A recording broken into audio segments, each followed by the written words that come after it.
What has life been like living in Vietnam?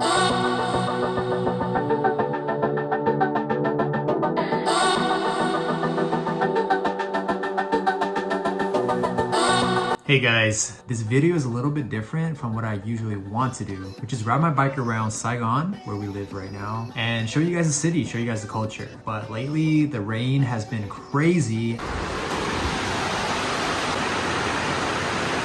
I've been kind of cooped up inside, so I just want to go through my old footage and kind of give you just an update on what life's been like having moved here 3 months ago from California, living here now in this new chapter of my life, working on my own schedule as a content creator. I'm very new to this, so it sounds kind of weird saying that. So we're gonna talk about 5 things that have been amazing and 5 things that have been not so amazing so far. So in case you don't know me, you didn't follow me here from my Instagram, my wife and I moved to Vietnam about 3 months ago. We got married in 2021. I kind of convinced her to quit our jobs and travel the world. For about 4 months, we traveled to around 16 countries, and it tested our relationship to the max. It wasn't what we thought it would be based off of all these channels of these travel couples making tons of money, doing all these incredible things. The reality of it was just not like that. But Amanda and I are doing fine. Actually, we're better than ever, having stopped traveling. And around November, when we were in Vietnam, we decided,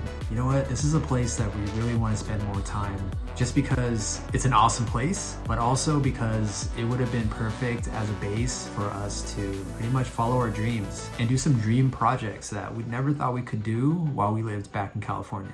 So here we are, taking a huge risk. For her, it's venturing into the life of an online life coach. Amanda had a tech job that she wasn't thrilled about. And for me, it's been making educational content for learning English mostly. It's been pretty awesome building community, connecting with other creators. My background is a high school teacher. I taught social studies to mostly 12th graders in Los Angeles, California for the last 7 years. And it's been really, really bizarre because I remember in my economics class, really sitting down with some students, helping them think over their decision to become influencers after high school. I was that teacher. Like, what's your plan? What are you gonna do with that? Why don't you go to university? I actually went from being that teacher to a content creator. I'll get more into what that's been like for me probably in a future video because I'm still figuring it out. It's only been happening in the last 6 months for me. But let's talk about Vietnam, what it's been like here. I also need to give a disclaimer. I've lived here before as an English teacher from 2011 to 2015. I'm also of Vietnamese heritage, so is Amanda, and I speak fluent Vietnamese. I also have a huge network of friends here, so we have a lot of support. This is from the perspective of somebody who has some experience here.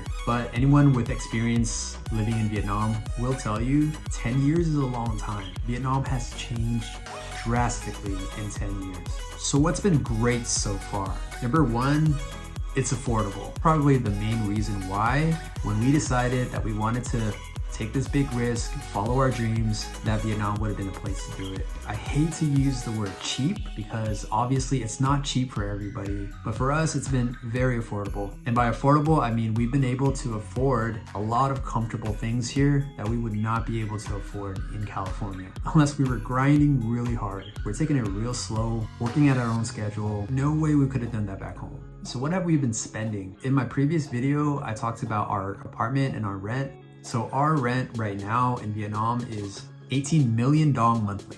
So currently that's $741. So this is for a 2-bedroom luxury apartment, beautiful place, a lot of amenities. And we chose this place because it's got a lot of space and the apartment itself feels like just kind of living in a resort. The neighborhood itself isn't super fun, but I really like the fact that there's just normal Vietnamese stuff around. Everyday working class people live around our block, and just around the corner is a street that's just full of typical Vietnamese restaurants, nothing fancy. Saigon is such a cosmopolitan city that everything else is really nearby. So for the month of August, we paid around $50 for utilities. So we tack that on, that's about $820 to $830 a month for our accommodation here right now. Our second biggest expense is food. And with food, don't even get me started. There's so much good food here. So I did our budget for August and we spent for eating out a total of $606. Groceries, we spent $232. We actually do a decent amount of grocery shopping. Body Mart. This is like the supermarket here. Probably the best part of this market is this amazing food court that has everything.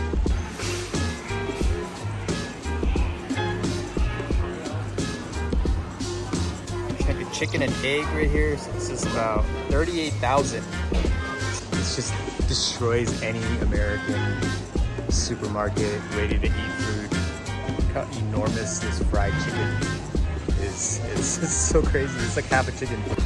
Mountain of dragon fruit, and that's about 75 cents a kilo, 80 cents a kilo. But it's really hard not to eat out here. Neither of us is gonna make a pot of pho or bông riêu or bánh xèo. Dude, do you know how hard that is to do? Actually, we're just bad at cooking. But regardless, it's so much easier to just go out. If we just tack on all these other expenses like subscriptions, travel expenses, delivery fees, things like that. Bought a motorbike for around $300, which I guess we could factor in, but that's something where we use every day and we hope to use it for the rest of the year. And apparently I paid too much for it. I think we can round it up to about $2,000 a month. Our monthly spending in California was about $4,000 to $4,500 for a very different kind of lifestyle. We know that there's a lot of things we can cut down on here and we can still live very, very comfortably. So number 2 thing that we really love so far is just the city itself and the country itself. Saigon, aka Ho Chi Minh City, is a super cosmopolitan city. Like I've mentioned before, it's changed so much in the last 10 years. When I lived here in 2011, being an American, I was craving cereal and you had your pick of maybe 4 brands here at the supermarket. Now here, in terms of material things, you can basically get everything. Actually, me and my wife both agree that you can get stuff here that you can't get in the US because you get a huge influx of Japanese products and Korean products here that are very accessible. On top of that, you have American goods, you have European goods. After you've lived here for quite a while, you'll find that the city is actually pretty accessible and it doesn't feel too big actually. It's divided up into districts and each district has its own kind of personality and really cool and fun to explore. So that's something that I want to do in future videos for this channel. On top of that, Vietnam itself is amazing. It's a beautiful country with distinct regions, gorgeous nature. You can easily hop on a bus the night of and just spontaneously go up to the mountains, go to the beach. Accommodation now, you have everything from hostels all the way up to 5-star resorts. And that's not even talking about the region. As a California kid, I always felt like what we had access to was do a 4-hour drive to Vegas, maybe drive up to Lake Tahoe, go across the border to TJ. But here you can easily get a cheap flight and then next thing you know, you're in Thailand, Cambodia, Bali, Philippines, even cheap flights to Japan. And so this corner of the world is just so special. There's a lot to explore just around the region. Number 3 is the culture. And I can talk about this for days, but the one thing about Vietnamese culture, living in Saigon at least, hospitality is amazing here. Con qua nào? Con quay Nam á hả? Ừ. Con về cũng khoảng 2 tháng. Đi, thôi đi lên lầu chơi con. Diễn sao rồi? Ngày mai bác uống vodka nè. Đó, vừa Nước đến lọc, cái nước được lọc. mời đó. Nước lọc. Mày nói vậy. uống cái gì bắt kêu nè. Con. Uống này là xỉn luôn rồi. Family is basically built into the Vietnamese language. Everyone is an uncle, auntie, brother, sister. And that kind of informal vibe, you find it everywhere in Vietnam. Yes, you have very high quality service now, but for the most part, I think Vietnamese culture has kind of an informal nature to it. Everyone's kind of at ease. They laugh very easily.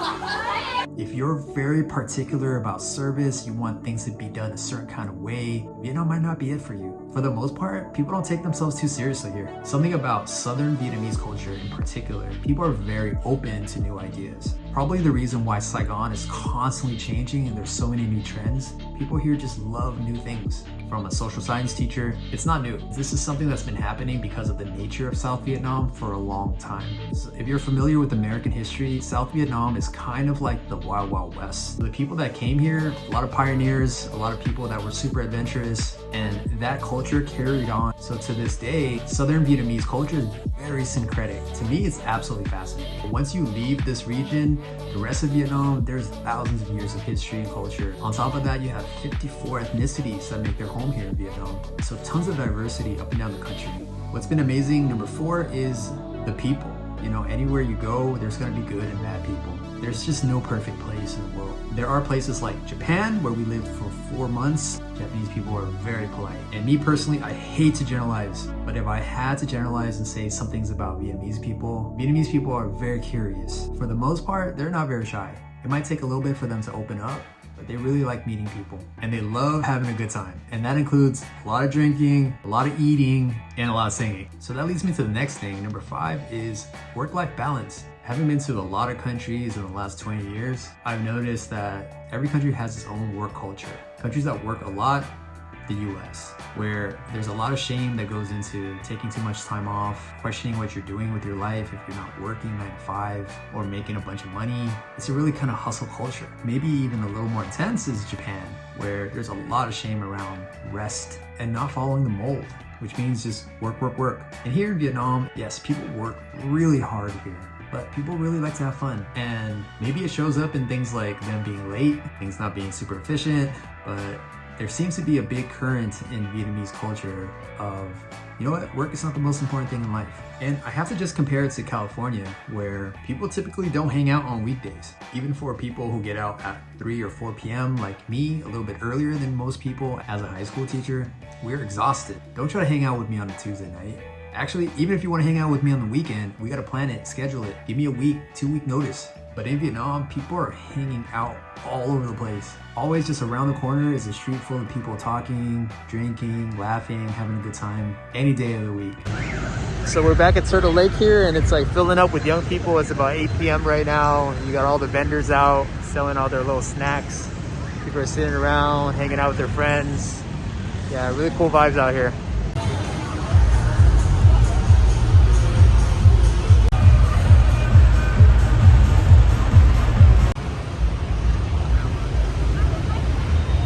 Spending time with loved ones is something that people really prioritize here.